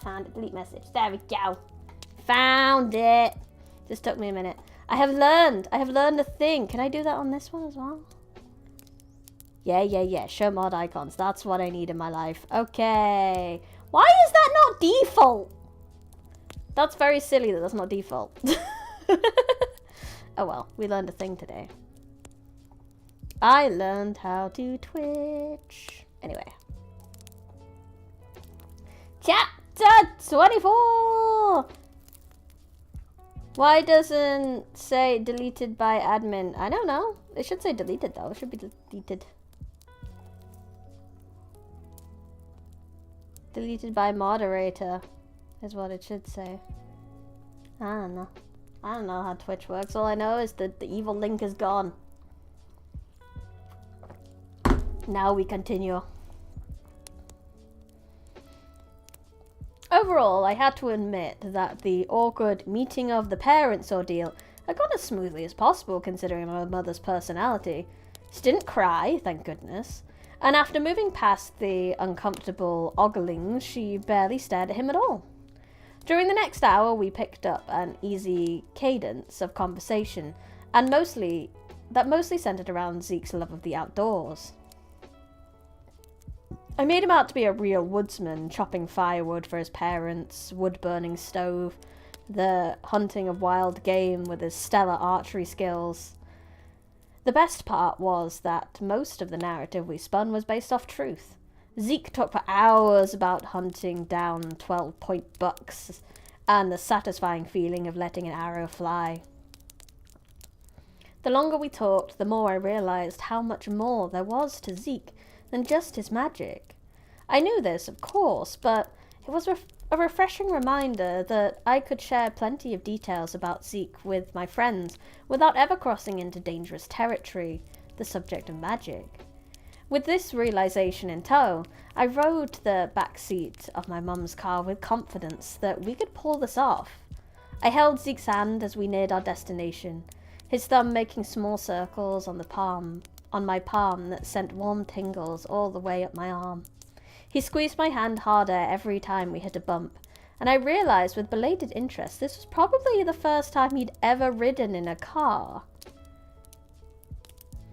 His eyes were glued to the window and the line of trees that flashed by in a blur of green. When he squeezed my hand again, I allowed him to tether himself to me, to be the anchor he needed in this new experience of my world. In a flash, I felt that connection take hold of us again, similar to the warmth I'd felt as his magic flowed through me during his sister's blossoming.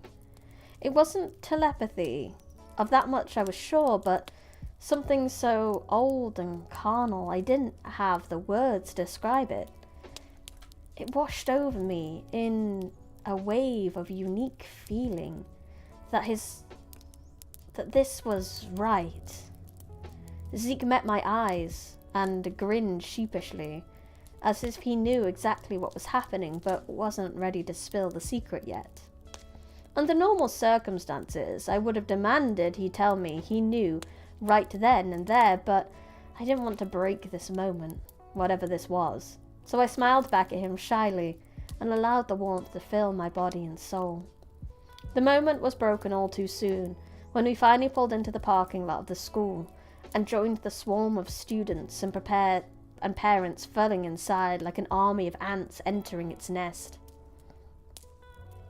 Zeke eyed the dozens of people with a reserved expression on his face, probably wondering if they would chase him into the woods with pitchforks and guns if they knew what he truly was.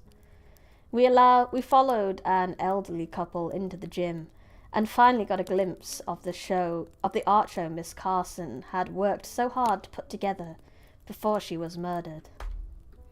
A sort of memorial had been set up along the first wall of the gym. 3 long tables were arranged against the wall, loaded with the paintings and projects the art teacher had poured her heart into over the years. There were black and white sketches, watercolors, charcoal drawings, and several impressive sculptures. I'm a lurk for like half an hour because I'm doing English homework. Don't worry though, I'll still be here.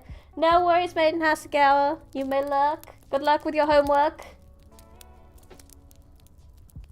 We followed the line inching along, and I spotted a small caricature of a boy laughing, his eyes closed as he leaned back in his seat with feet on the desk. It could have been anyone. If it wasn't for the striking blonde hair and dimples, Mrs. Carson put on a good act of hating Jason, but here was proof that she didn't mind the boy's joking and attitude as much as she wanted to believe. I didn't see any other students displayed in her work, which spoke more of the stern looks and trips to the principal's office ever could. Cammy! I spun around and saw Natalie standing with Jason, Taylor, and Carly, the whole posse together and waiting for me to join them. Natalie was bouncing in place, staring at Zeke, and I was surprised she hadn't attacked us already. Jason had probably held her back. My mother smiled in their direction and drifted off to admire the artwork on her own. I had to give her some credit. Even if she wasn't the coolest mum, she at least knew when to stop hovering and leave the teenagers to their own devices. I found Zeke's hand and looked up to find his electric blue eyes fixed on mine. Ready to meet my friends? We made our way across the gym, walking around the tables laden with student artwork, and dodging children running from one end to another. The whole town seemed to be out that evening. Maybe in a time of sorrow and fear, everyone could use a little beauty through art to lighten things up. Finally reaching my friends, I pulled Zeke in to close the circle. Everyone, this is Zeke. He's a foreign exchange student from Canada. Zeke, this is everyone.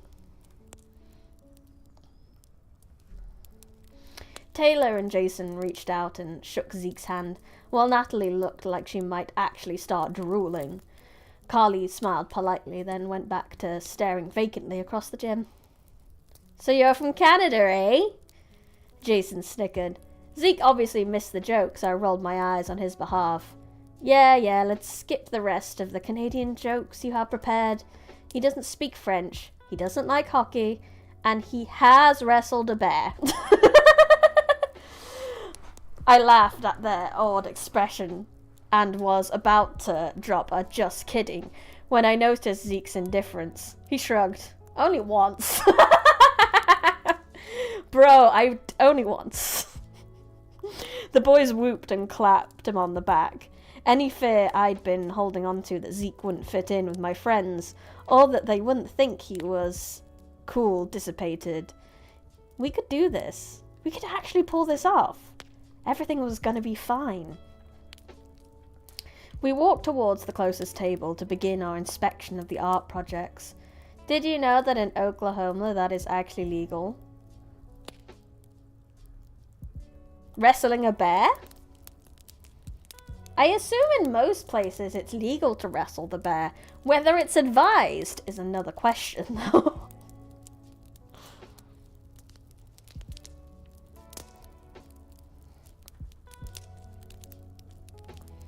We walked towards the closest table to begin our inspection of the art projects. Natalie pulled me ahead of the group, and I heard Zeke fall behind with the boys who were demanding details on the bear fight. Content that he could handle himself for a few minutes, without giving anything away, I gave Natalie my full attention. Yeah, wrestling a bear is legal. It's not illegal, yes. It's just most people do seem that it's just crazy. Yes, that's crazy. Hello, Sam! I feel like if I say your name, I'm going to have to elongate that A just because you have two of them. So it would just be Sam, but I need to say it twice. Sam! Sam steals! What do you steal, Sam? Anyway. Wow. She somehow managed to drag the word into 3 syllables. You didn't tell me he was hot. Like hot. Like, you're going to need a fire extinguisher if you don't want him to burn the whole school down hot. I punched her arm playfully, then shrugged. I guess he's pretty hot. Humble brag. I bet it's pretty hot. That was the understatement of the year, but I didn't want to risk Zeke hearing me gush about him and wind up embarrassing myself. I could do that easily enough on my own. He smells nice, Carly commented beside us. I figured that was about the best compliment you could get from her. The fact that she noticed something about him spoke wonders. Natalie and I both nodded in agreement. Well, if I'm crazy enough to try build a pet EMM, I'm crazy enough to wrestle a bear. Good luck with that, please don't die. We passed a table full of painted fall leaves and jack-o'-lanterns and moved on to the next that held large canvases butted together to make larger works of art. Void Dweller 2. Oh my god, there's 2 of you. Holy shit. Our group project, Natalie squealed. Have you played Metroid Dread? No, I have not.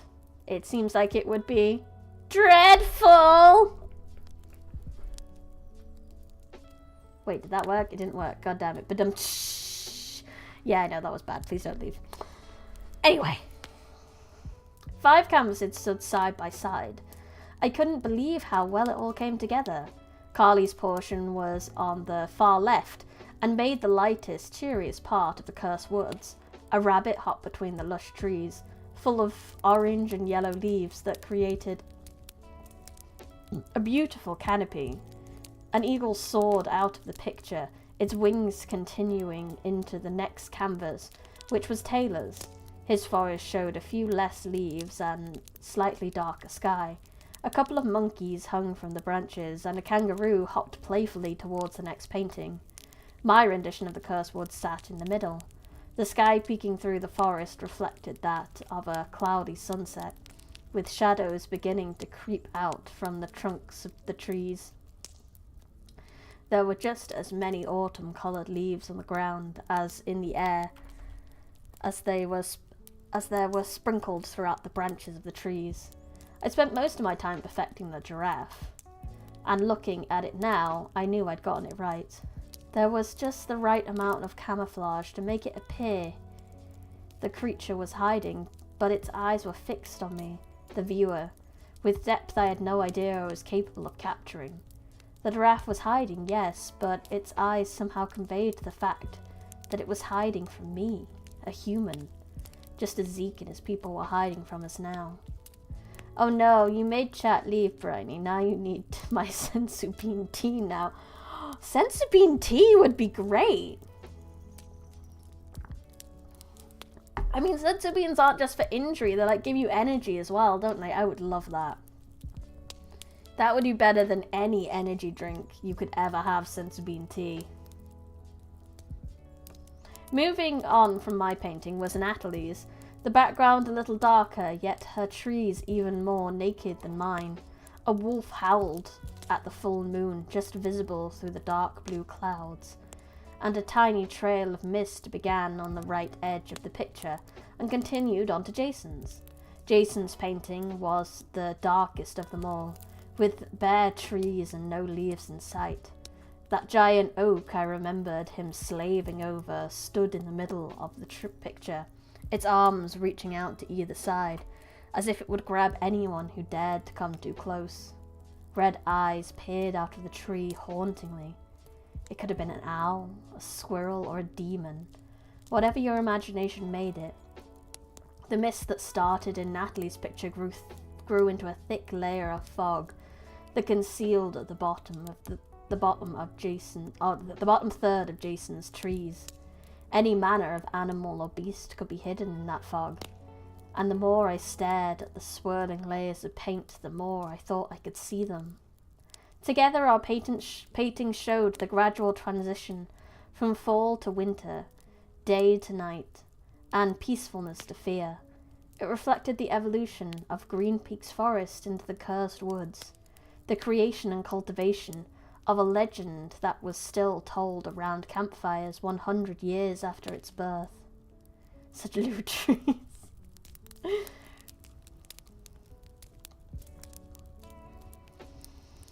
A piece of that legend materialized behind me, the warmth of his chest radiating through his brand new shirt and into my back. I leaned forward to get a closer look at our work, his chin brushing against my hair. Instinctively, I began to curl into him, when I fought the urge as I remind myself where we were. The middle one is mine, I whispered. Hair tickled my cheek as he nodded, disturbing my dark strands with his chin. I felt a smirk stretch across his face, and suddenly I was very self-conscious of the fact what we'd put together.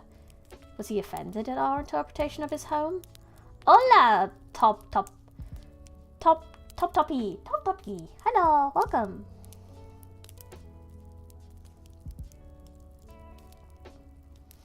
I was still proud of the artwork, but I'd never considered how he would receive it. I love it, Zeke whispered finally, effectively putting me out of my misery. I sighed into him, my back relaxing into his chest.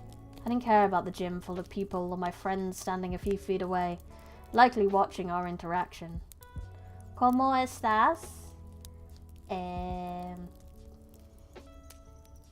can't remember what that means. I have a GCSE in Spanish, but I don't remember any of it. I think that's how are you, but I am good. How are you?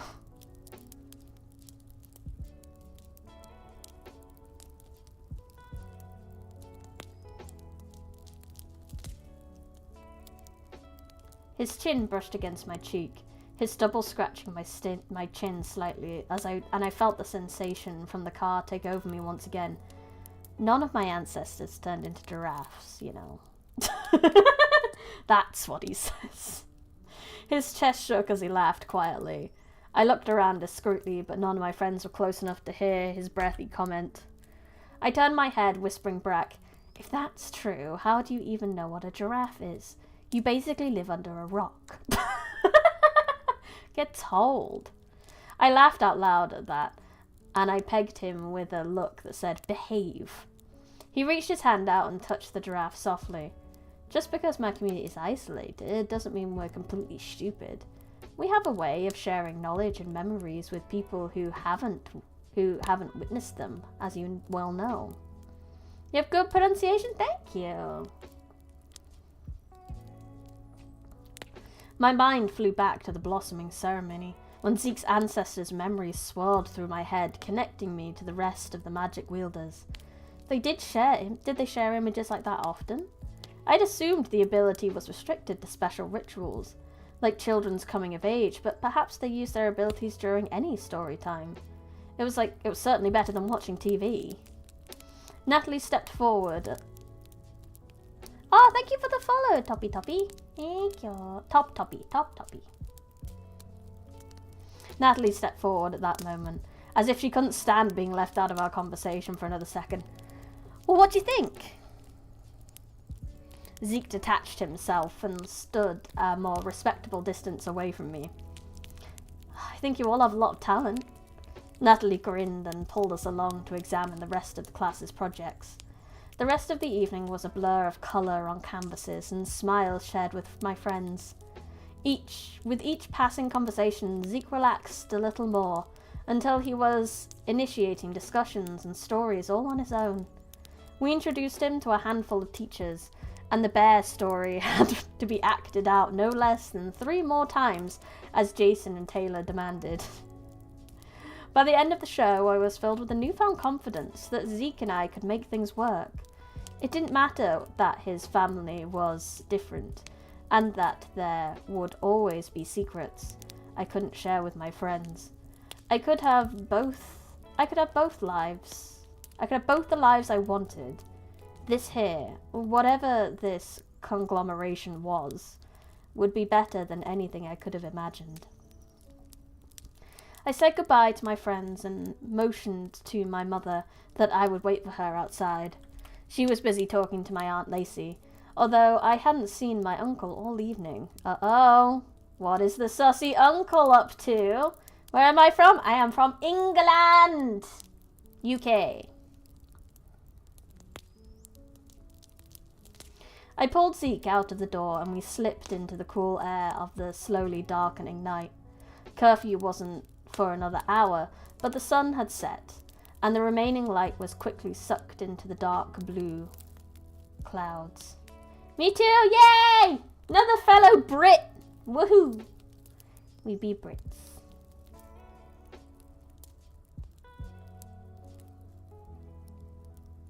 The night reminded me of Natalie's painting, and I wondered how long it would take for the forest to transition into Jason's. England? I thought you were from Britain the whole time. England is Britain. England is a part of Britain. Just like Scotland and Wales and Northern Ireland. They are all Britain. The greatest of Britons, one might say.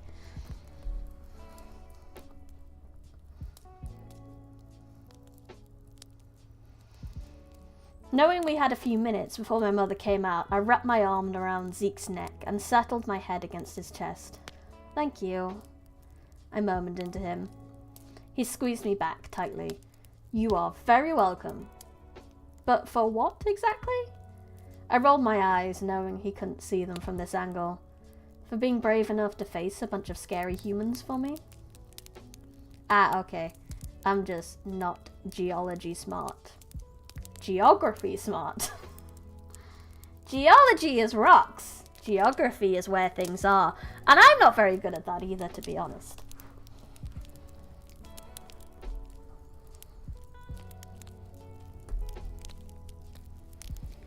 He laughed, the sound vibrating through his chest, a buzzing in my ear. He tipped my chin up so that I was looking up at him, then gently kissed my forehead. I'll do anything for you, Cammy. Anything. The door opened to our left. We're on a big rock anyway, so same thing. Yeah, we're just in a big rock floating in space. I just happened to be in a place on this big rock that we called Britain.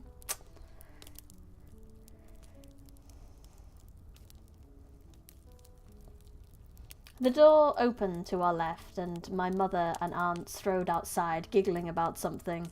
They hadn't spotted us in the shadows yet, so I turned to Zeke for a quick goodbye. I'll see you tomorrow? I asked quietly. He nodded his head and cupped my cheek. Of course. Then I was standing in the dark alone. I thought I caught a flicker of movement at the edge of the forest, but it could have been the shadows playing tricks on me. When Zeke wanted to be stealthy, no sound or twitch of a leaf would dare give his location away. Cammy? My mother's voice was slightly panicked. I hurried to step away from the wall before she could send the cavalry after me. There you are, she sighed. Where's Zeke? She craned her neck around me as if he would even be capable of hiding behind my much smaller body. Oh, his sponsor family picked him up. I shrugged. Let's go home before the crazies come out. She smiled and looped her arm through my elbow. I was in too much of a good mood to break away from her, so we walked side by side to the car and drove out of the parking lot. Instead of hounding me about Zeke, she let the voice of Carrie Underwood play through the speakers and proceeded to drive all the way home in companionable silence. Maybe Green Peaks was changing my mother after all. Oh, I need a drink. Oh.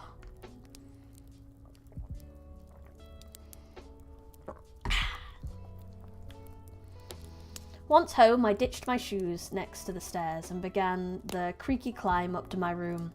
I stopped abruptly on the third step and turned back to my mum, who was hanging her jacket on the door. Mum?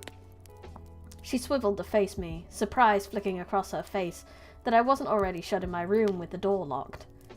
Thanks for being awesome, I finished quietly.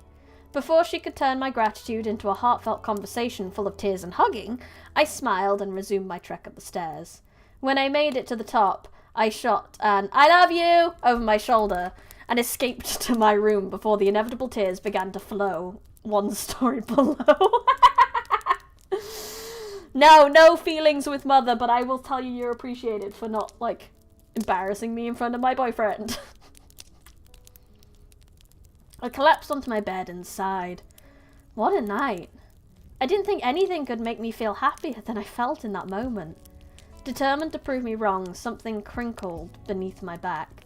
I sat up to find a piece of origami. A Zeke original was waiting on my pillow. The paper was folded into the shape of a giraffe. Its face angled towards me, just like one of my paintings.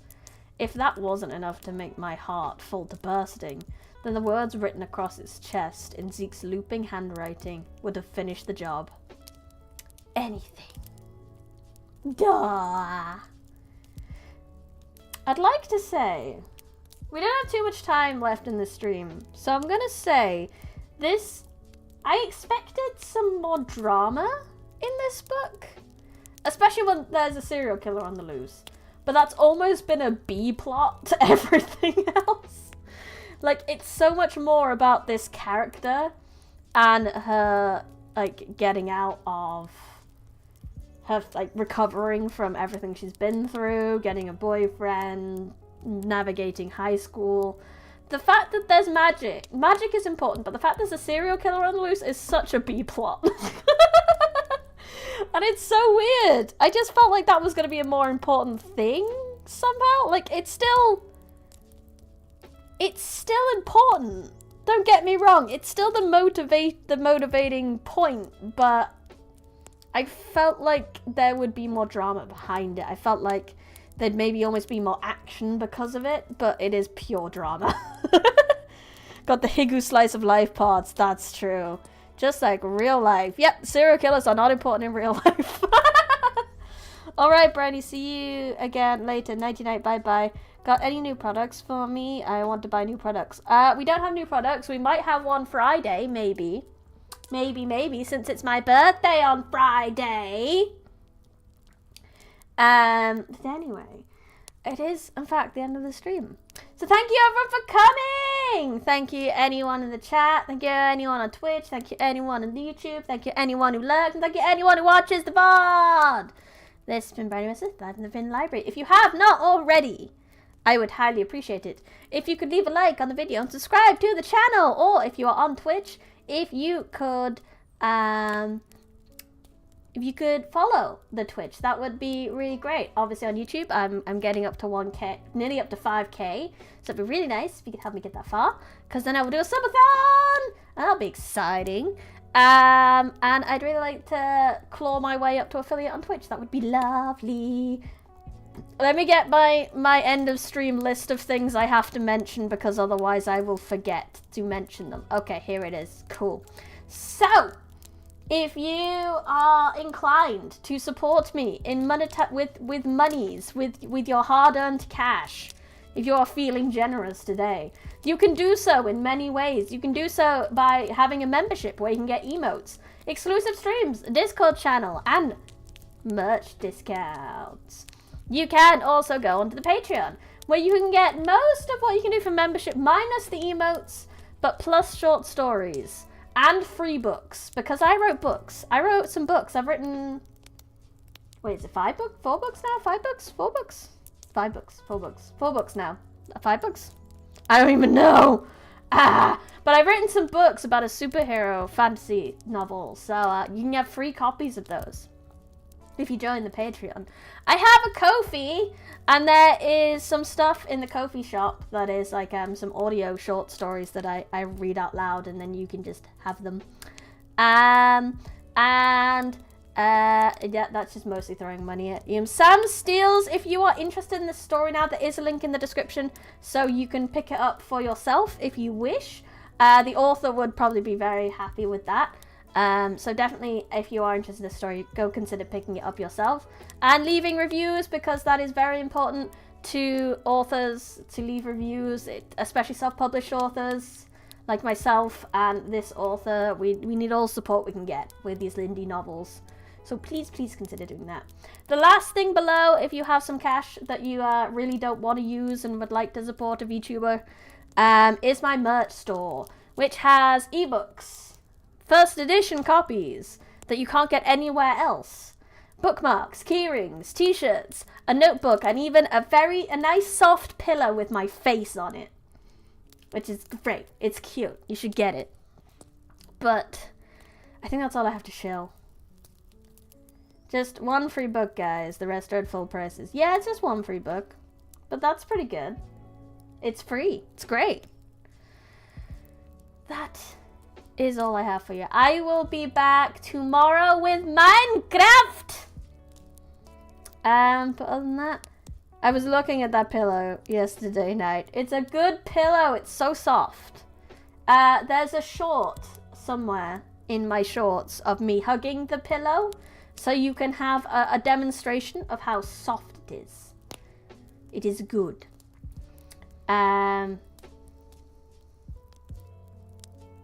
Fun stream, good book as always. Good book, yes. It has been a good book. I'm really enjoying this one. It's not what I expected. I expected it to be a bit more dramatic, as I said, but I'm really enjoying what it is. The writing of this teenager has been amazing.